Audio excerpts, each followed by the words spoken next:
Welcome to the SaaS Revolution Show. I'm your host, Alex Theuma, CEO, founder of SaaStock. Delighted to be joined. Once again, returning to the podcast is Asia Orangio, who's the CEO of DemandMaven. Welcome, Asia.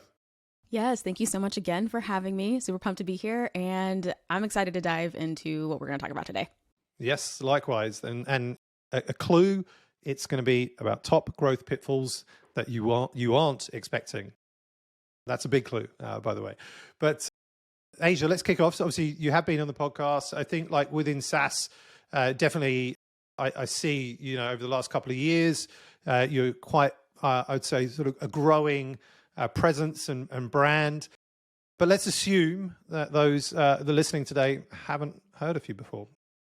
And they're not on Twitter or they're not coming to the conferences or watching your content. Who are you? But who are you as a person? And maybe for those that do know you, like share maybe a story that we don't know that really kind of shapes you as an entrepreneur or person.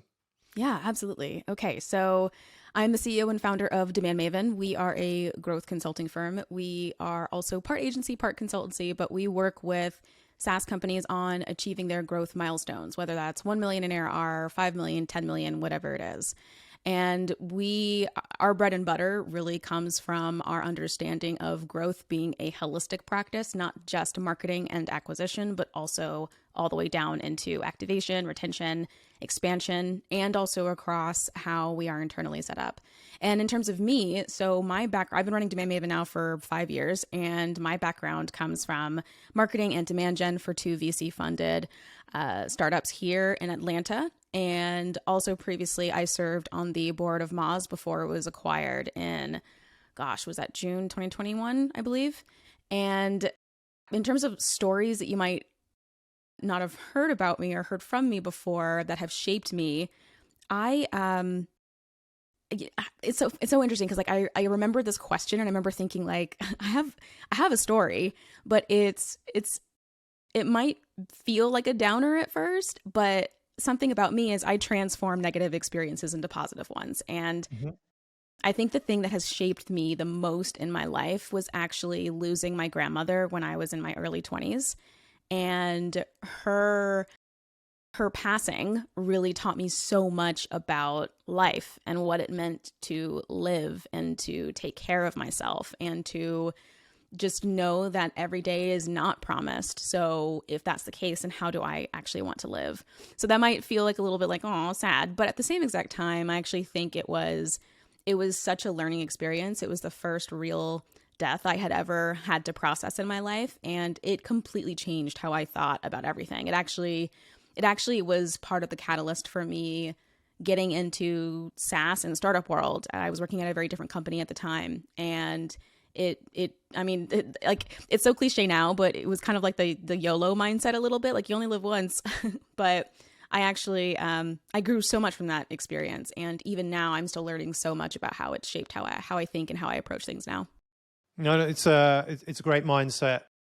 I think, hopefully everybody should be able to turn, or take something out of a negative and make it into positive. And similarly, just as entrepreneurs, like, turning failures and, into successes and taking the lessons, from that. They're kind of a similar sort of tangent. But I wonder if that's what makes entrepreneurs slightly different. Because I just had on the previous podcast a guy called Stefan Smolders, who's bootstrapped his company to about, I think it was like 7 million in, like 3 years, which is pretty good growth for a bootstrap company.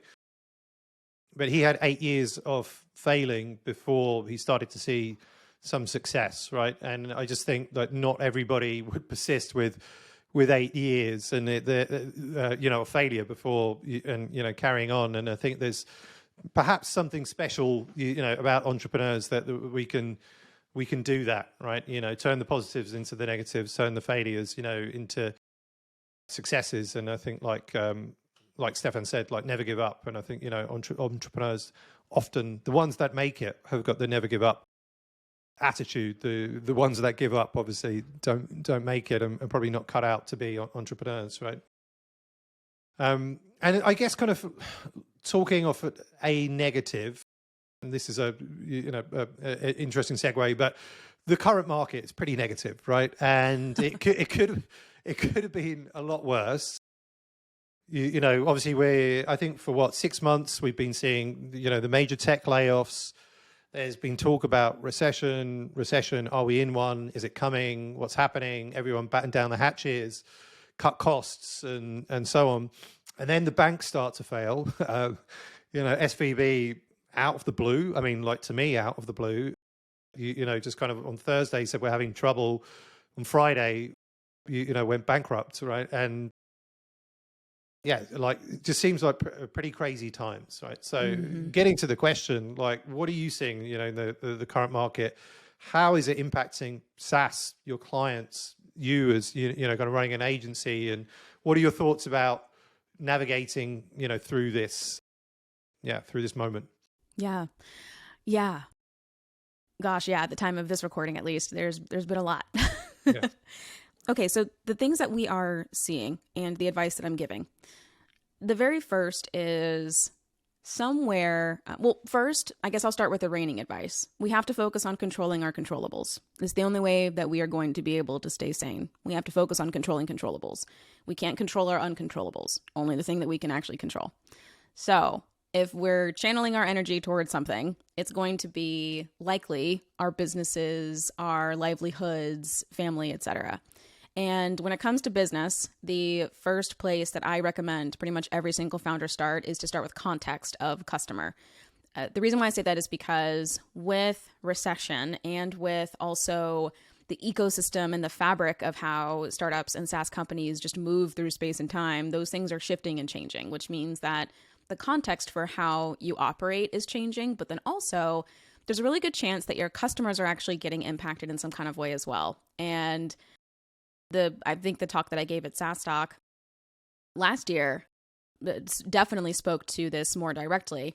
But the thing that I'm recommending is if you want to ensure that you are preparing yourself for growth, because here's the thing, like we can't not prepare for growth. We can't just like cut everything and then like go to the Winchester and hope the whole thing blows over. Like that's not really like how we are going to thrive throughout this. We have to really understand what has changed for customers. And also we have to decide, does it still make sense to go to market those to those existing customers, or do we need to pivot for a little bit? And again, this is a controlling your controllable situation, because we can't necessarily force customers to stick around, to care, to whatever, especially if they are feeling any kind of recession as well. We ultimately have to understand and empathize where they're coming from now and how it might have been different maybe a couple of years ago, and also where we want to go next. And I think, so that's one. I think though, in terms of like what we're seeing across clients and even like our own business. So, well, everyone in general is scared. There's a lot of fear. There's also a lot of caution. There's so much more talk now about being profitable and finding sustainable growth rather than the growth by simply overhiring, overproduction, and also like not really meeting the demand because there's so much supply. And so like the big trend that I'm seeing, even just like on Twitter, on LinkedIn, and the conversations that I'm having is investors and VCs are really encouraging sustainable growth, profitability. What can we do to be an established company as we are today, as opposed to maybe 5 or 10 years from now when we, finger quote, make it. And I think that I'm not surprised by this mindset. And I actually think in a way it's needed. Again, turning that negative into a positive. I actually think that this is a great opportunity for companies to really think about how they are approaching their own growth from a sustainable and profitable perspective. And that does mean getting into the rigor of some of what we're going to talk about today. But then also thinking about, again, like if we're controlling our controllables here, what are some of the things that are in our direct impact and control that we can then leverage to not just survive throughout this really weird, unpredictable period, but also to come out of the other end thriving, which is the ultimate goal. But what I can say is, I don't think that there's any discussion of not investing in growth. I think it's just, what are the smartest possible investments we can make? That's not just spending more money on marketing, but that's really thinking strategically about how we are acquiring customers, converting them, keeping them and then creating more value across segments that maybe have been less hit by all of this. And those are the conversations I'm having with my clients. Those are the conversations that I'm having with other investors and VCs and other consultants in the space. And that's what we're seeing, at least from our perspective.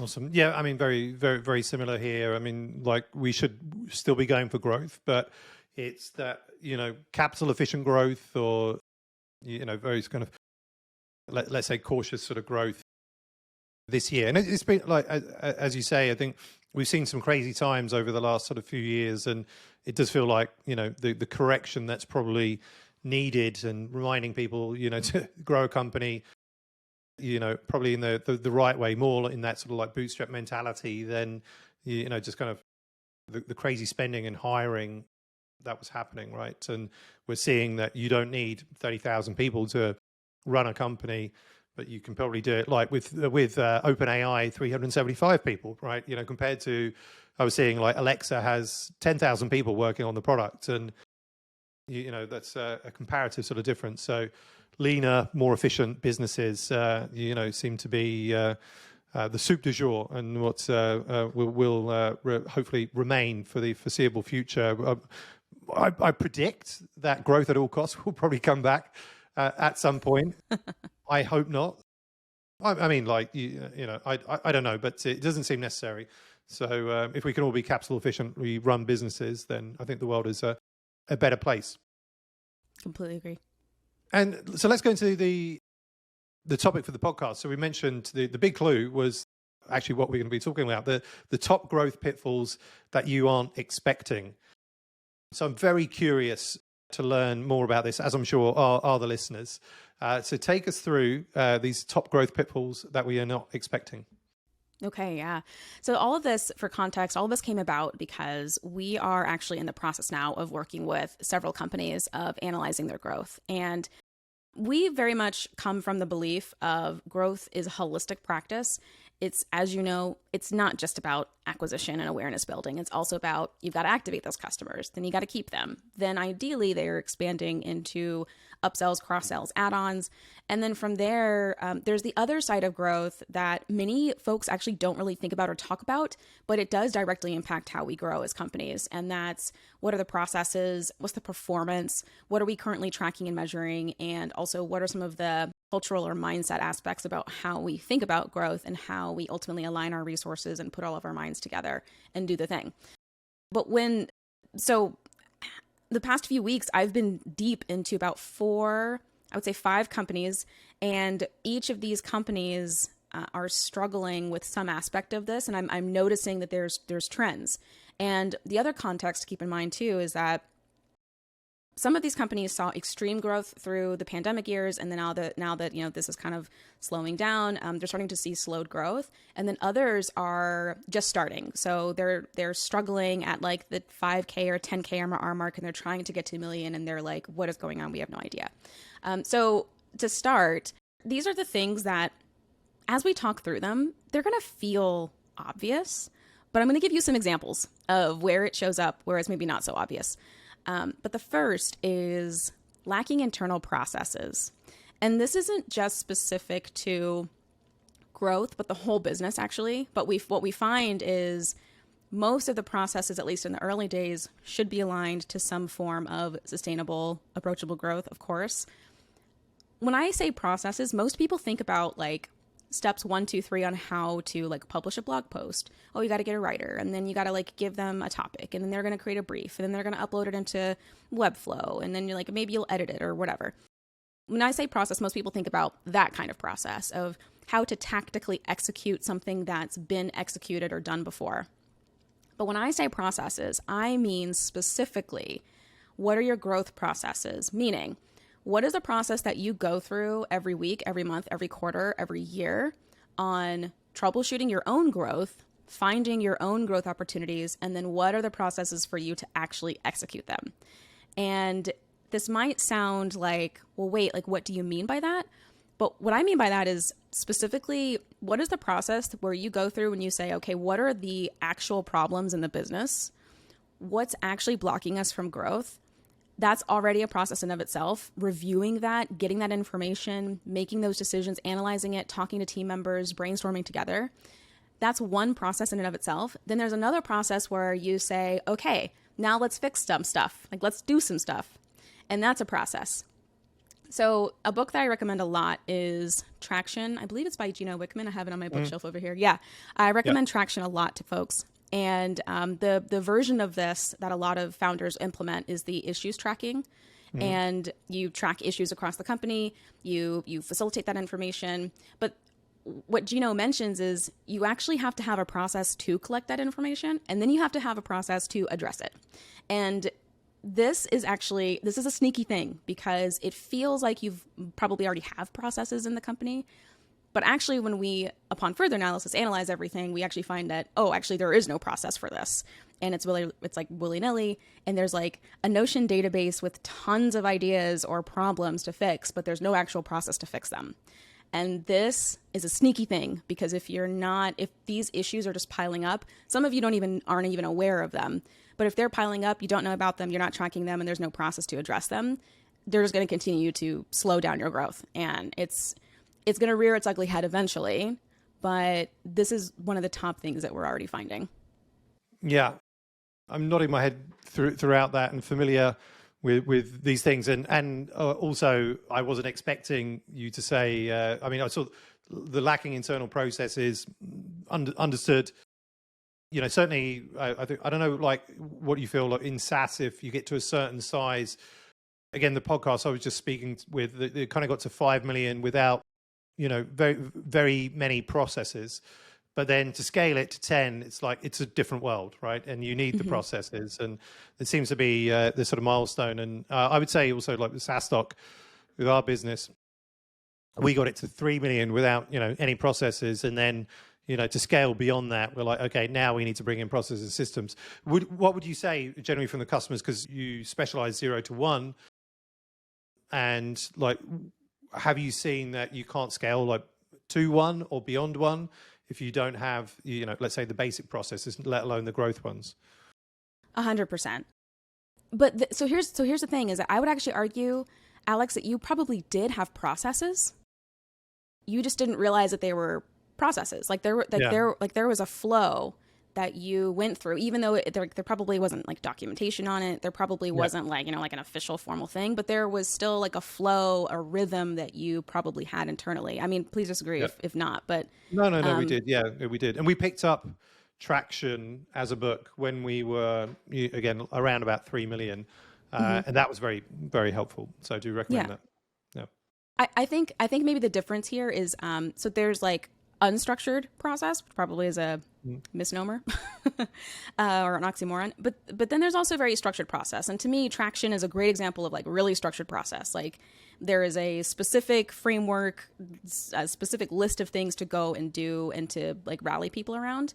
But I think when it comes to like what is the flow of how you actually think about what the problems are in the business, and therefore also what are now the growth projects and experiments we got to go execute, if there isn't that wheel turning, it almost doesn't matter like what size you are. It won't, like growth likely will fall apart at some point. And so there's a company that I'm working with now. They are at 20K MRR. They're trying to get to, the 80, 83 or whatever the number is to get to 1 million. And one of the number one reasons why is because there's actually no internal flow of how they actually troubleshoot growth, think about growth, get all of the people working on growth together to talk about, okay, what are the problems and how do we actually address them and solve them? And it seems like a really natural, like scientific process, but you'd be surprised at how quickly it gets siloed and also in isolation, where maybe you're just talking to your content writer, and then you're just talking to your product owner. None of them are talking to each other or talking to customers. But it's because there's no like actual process that you guys are like working through. And to be fair, there technically is a process. It's just, it's not working. And so how do you like adjust it and shift it? But yeah, I've seen companies as small as 5K MRR also not really quite have their own internal process nailed, or they have a process, but it's just not efficient because they've got almost like their energy is scattered across way too many things. And because there is no specific flow that they're in, they get unfocused and scattered. And we see that as well. But yeah, those are some examples. Yeah, and just quickly, last one on that. As you were speaking, sort of remember again another podcast where we've had David Darman in, the founder of Hotjar, and actually it was when he spoke at SaaStock, I want to say like 2017, and it was a talk about 0 to 10 million in one straight line in 18 months or 2 years, right? Again, as a bootstrap company. And okay, what are some of the secrets? How have you done that? And he said from the very beginning, they documented everything and created processes. And I was like, wow, like, again, we're kind of thinking about doing this, 3-4 years down the line, but, you did this at the beginning and, had this incredible growth. So I think it just kind of backs up everything that we've just been saying there. Jumping into the second growth pitfall that we're not expecting. Tell us about that. Yeah. What is it? Okay, so the next two have to do with KPIs, but the first one is not knowing what KPIs and metrics to actually pay attention to. And this one is so hard because you can measure everything. You can measure literally everything. And there are some things that you can't measure, but you can still make a number up and, from there, like extrapolate meaning. And I think the toughest thing for founders is knowing what KPIs they actually need to pay attention to at the stage of their growth. But here's the thing. This is just actually really hard. Like there's so, like I said, like there's so much that you could be tracking. But the guiding wisdom that I've been giving lately to founders that are trying to get to 1 million, even if they're super, super small and maybe have like no MRR even, and maybe they just have like freemium users or free trial users or whatever it is. But the thing that I've really been teaching and coaching and guiding on is, so there's the difference between your leading indicators and your lagging indicators. And you're probably already familiar with this concept, but I just want to make it really abundantly clear that a lagging indicator, so this is a KPI or a metric that it measures the outcome or the result of some input. So the lagging indicator ultimately measures the output. MRR is actually a perfect example of this. MRR, ARR, technically even, some people do consider like traffic numbers, trial numbers to be lagging indicators. Others would consider them to be leading, depending on which side of the fence you're on.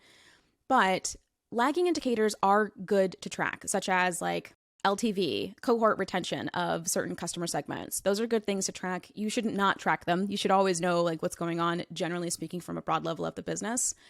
But the actual KPIs that matter the most, and especially in the early days, and honestly will continue to matter, they'll just matter to different people as you grow, such as like product managers or marketers. But the leading indicators are actually where the secret sauce is.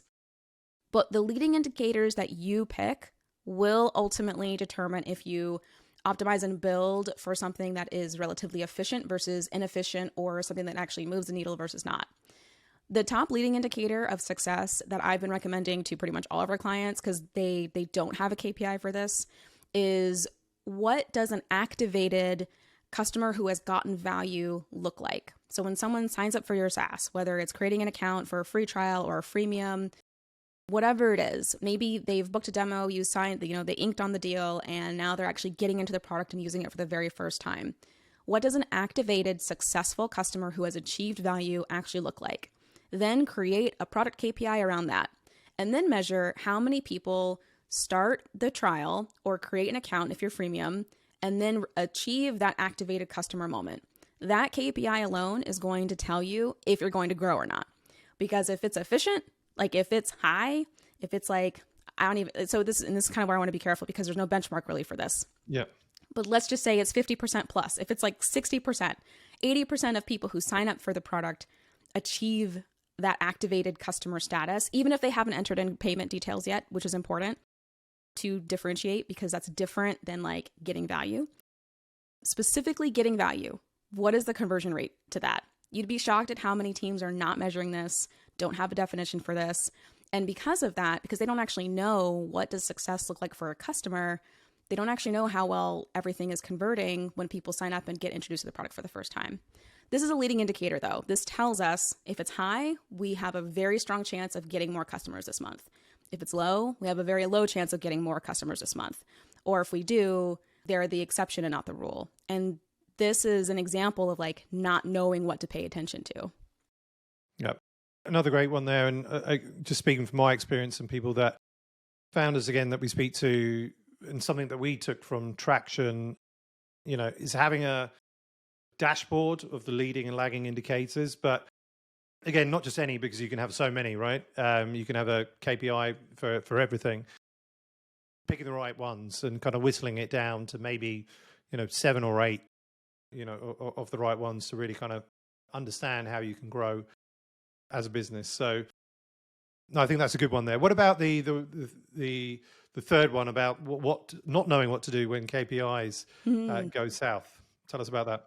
So this actually, okay, so number 3 is, I mentioned they're both about KPIs. So number 3 is, let's say you're tracking the right things, but when they're not like doing the thing, when they don't look super great, you don't know what to do. And this is it's actually correlated to number 1, which is lacking the internal process of, okay, now that we're tracking the right things, how often are we reviewing them? How are we going to react? When are we going to react? How do we actually measure and internalize and then translate that into action items? And we see this a lot with teams who they do start actually tracking the right things, but then nothing ever actually happens once they start tracking the things, meaning they end up not necessarily prioritizing the growth experiments and the projects that they need to execute to learn and to see like what actually does move the needle.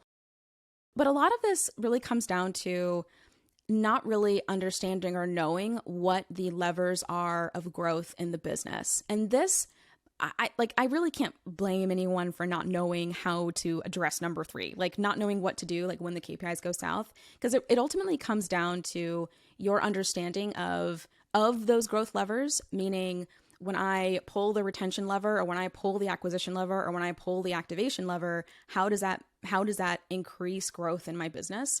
If you don't understand your levers, then it can be hard to know. So like, what do you do when activation isn't great? But the other part of this is just simply education. We just need to go and learn, okay, if I can see, for example, that maybe people are signing up for my trial, but they're not achieving the value moment, or they're not, like there's a very low percentage of people who are activating, then number 3 kind of begs the question of, okay, so what now? Well, now there's a couple of things. If we have a really good process, we'll probably pull some thinking people together and some strategic people together and critical thinkers together. And we'll start saying, okay, how might we best improve this KPI? And we'll come up with all kinds of ideas. And then from there, hopefully we can prioritize them and turn them into tasks. But sometimes teams don't necessarily know exactly the best way to do this.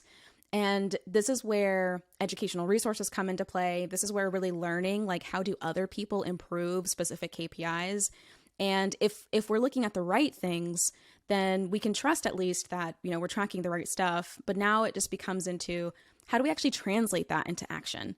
And interpreting and reacting to data is really the skill that needs to be developed internally. And this is definitely a muscle. It's not natural to everyone.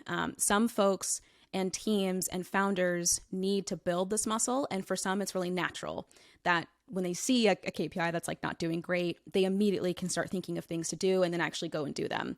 But some teams need a little bit more guidance in this process, and that's natural. Like, that's totally normal. No, like, one team I think is perfect at like all the things. But anyway, hopefully that breakdown makes sense. No, definitely. And what about the final 2 sort of pitfalls? What are they?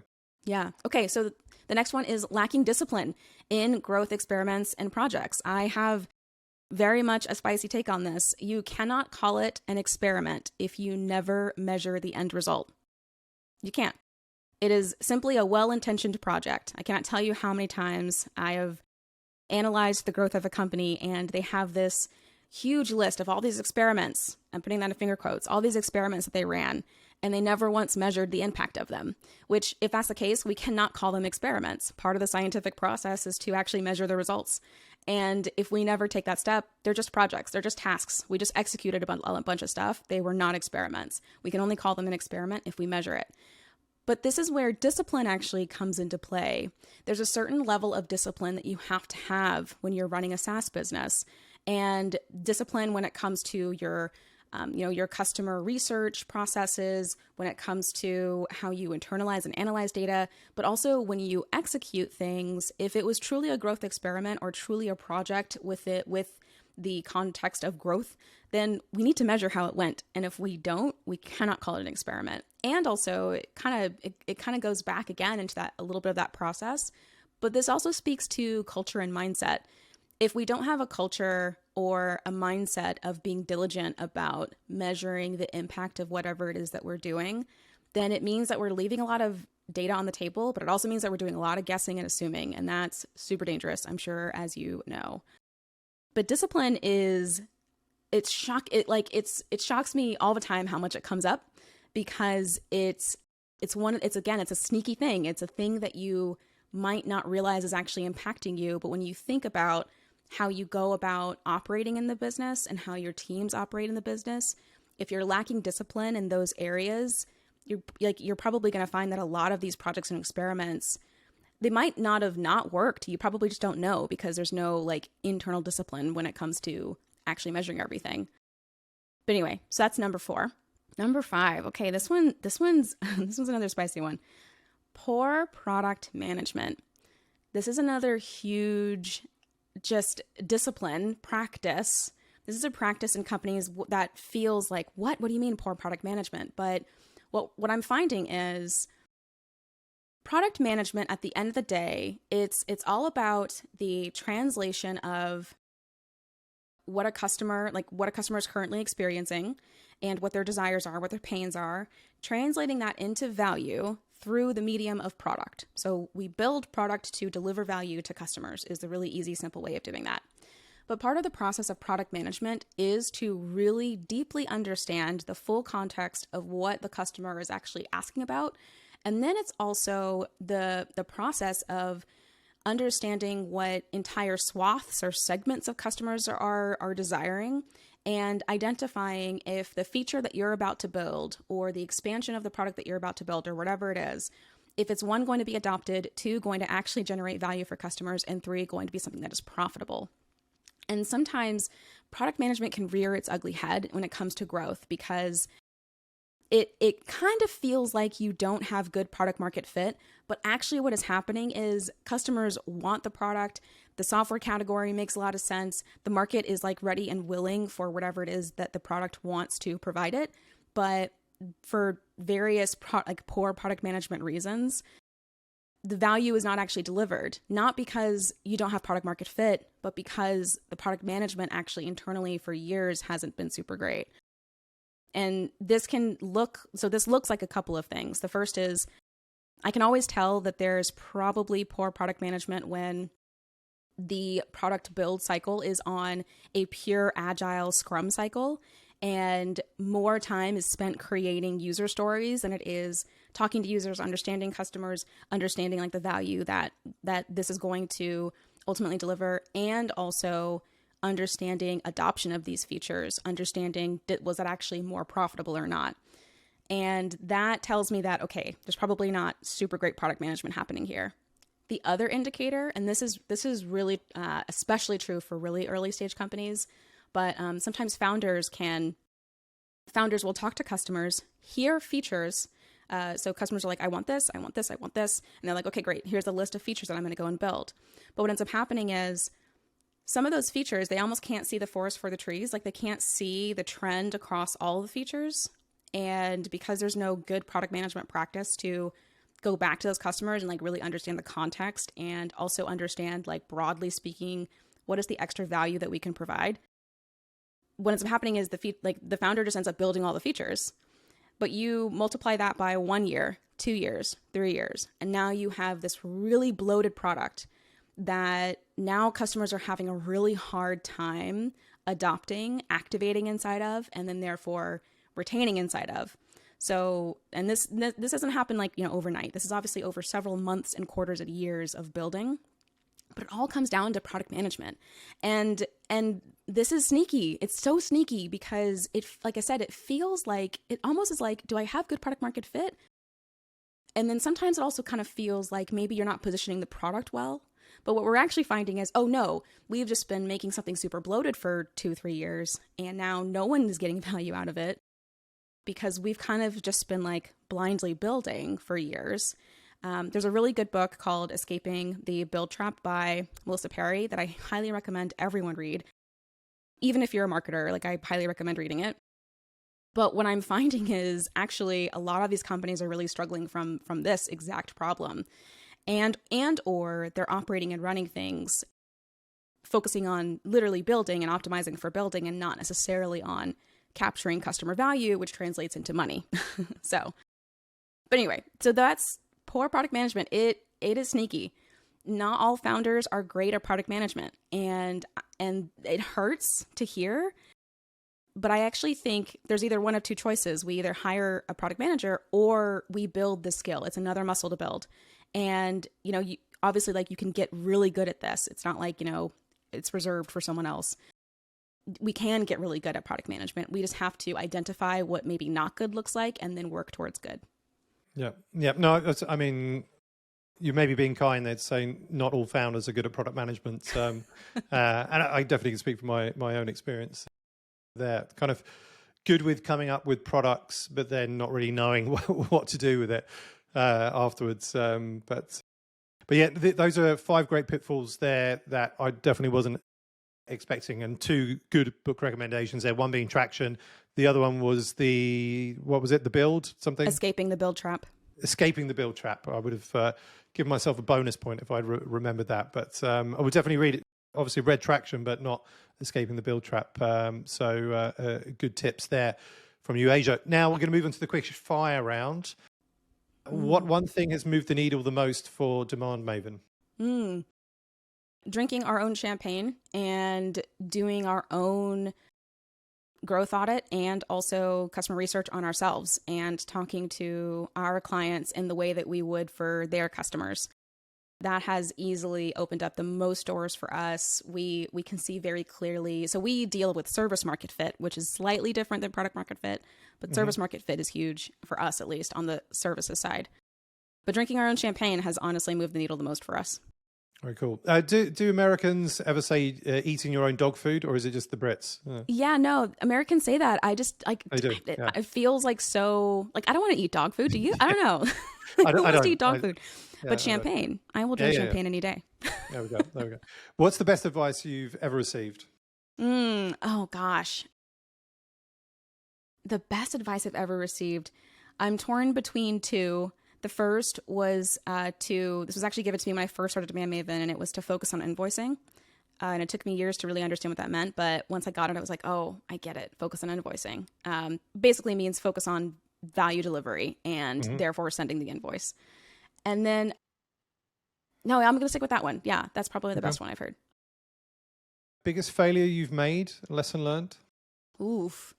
Biggest failure I've made and lesson learned. It probably has to do with DemandMaven itself, with my own business. I think the biggest failure has been, I think back in the day, way back in the day, we used to, like, there was a certain way that we used to deliver projects, and we always had a suspicion that it wasn't working in the way that we desired or that we wanted to, but through customer research or client research in this case, we talked to founders 6 months, a year after executing some of these projects, and we found out that we were correct, that there were certain ways that we operated that just didn't translate value in the same way that we had hoped it would. But now that we know it definitely doesn't work, we're actually working with past clients on designing new services and new ways of delivering value that more align with like what their needs were. And I think the failure here was kind of just like assuming that everything was hunky-dory for a while and then getting the suspicions that like, oh, maybe it's not working the way that we thought. Lesson learned here is actually to tighten the feedback loop. We shouldn't have waited so long to get that feedback loop of value delivery specifically. But it's interesting because this year, we are all about, okay, like we've redesigned our services. We've also redesigned even how we work with each other. And we think we're far closer now to that service market fit that I mentioned earlier. Very cool. Hardest thing about being a CEO? I think the hardest thing about being a CEO is that in some ways, I think it's probably more of like a founder thing, but no one will ever care more about your company than you. And that's not because they don't actually care about working for you. It's just the way that it is. Like, you will naturally just simply care more. But that's not to say that you need to find people that care as much as you. It's much more like you've got to like come down a little bit. And I have learned over the years, especially when it comes to hiring, I've learned that it is natural for me to care 100%, maybe even 200%, but not everyone's going to be on that same level, and that's actually okay. In fact, I've come to expect it. Does that mean poor performance is okay? No. But what I am saying is, like, there's just like an inherent, like, you're just gonna care infinitely more than like anyone else who comes in the business, except for maybe like your co-founders. But I don't have a co-founder; it's just me. So I think in terms of CEO, though, it's probably kind of getting out of your own head a little bit. I think, at least for me, running a services business, you get so involved in your clients and their growth that sometimes it can be hard to remember to grow your own company. Yeah. But I think from a CEO perspective, I struggle with that the most, probably. Final question, Asia. So you're returning to the SaaS stage, SaaS USA in Austin, 1st and 2nd of June. What are you looking forward to? What's good about Austin? I've actually never been. Why should people come? What are you speaking about? Yeah. Okay. I'm super pumped for SaaStock in Austin. I've been to Austin a couple of times, and every time I go, I'm always just amazed by the culture there and also just by the overall vibe. I'm from Atlanta, and Austin is, I guess technically it's a southern city also, but I don't know, like, it just has such a different culture. And also Texas has different barbecue than Atlanta does. And so I'm always like intrigued by their interpretations of things. Also some of the best Mexican you'll probably ever get.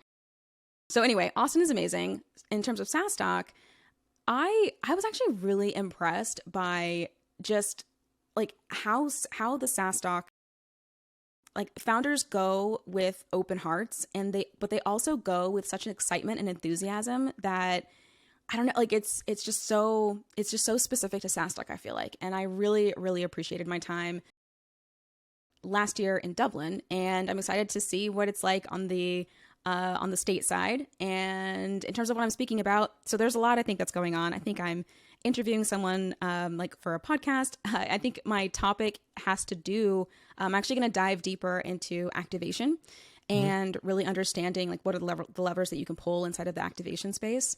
And then also, I think I'm also hosting a workshop. I could be wrong about this, but hosting a workshop, about troubleshooting growth, auditing your own growth. And I'm deciding on if we're going to do a case study together or if we're going to go through your own companies. So if you attend this workshop, but it'll be somewhere in that arena is what I'm thinking. Very cool. Well, looking forward to all of that. The workshops, the content, the podcast, but also some of the best Mexican potentially that I'll have ever had. So that's all very exciting.